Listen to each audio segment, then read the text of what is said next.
Ovime gnojim 500 biljaka, a nisam platio ni centa. Nevjerovatno. Danas ću vam pokazati kako napraviti moćno prirodno gnojivo koristeći sastojke koje ljudi svakodnevno bacaju, a vi ih možete dobiti potpuno besplatno. Ostanite do kraja videa jer ćemo objasniti gdje ih dobiti besplatno i kako ih koristiti da biljke rastu brže, jače i zdravije. Prvi sastojak su ljudske jaja. One su prepune kalcija koji jača biljno tkivo i štiti biljke od bolesti. Najbolje ih je usitniti u mlincu za kavu ili blenderu kako bi se što bolje iskoristili.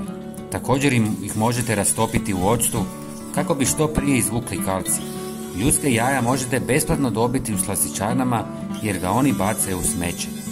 Prijatelji, napišite nam odakle nas gledate. Ja sam iz Hrvatske, hvala vam.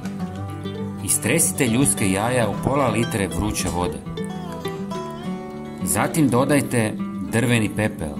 On sadrži kalij, fosfor, kalcij i magnezij, sve ono što je biljkama prijeko potrebno. Pepeo također smanjuje kiselost tla i poboljšava njegovu strukturu. Odličan je za rajčice, paprike, krastavce i začinsko bilje. Ako nemate vlastiti, posjetite obližnju pizzeriju s krušnom peći jer ga često imaju na bacanje i rado će vam ga dati. Treći sastojak je talog kave. U kombinaciji s pepelom i ljuskama jaja dobijete savršenu prihranu i kava biljkama daje dušik, a pepeo i ljuske sve ostalo.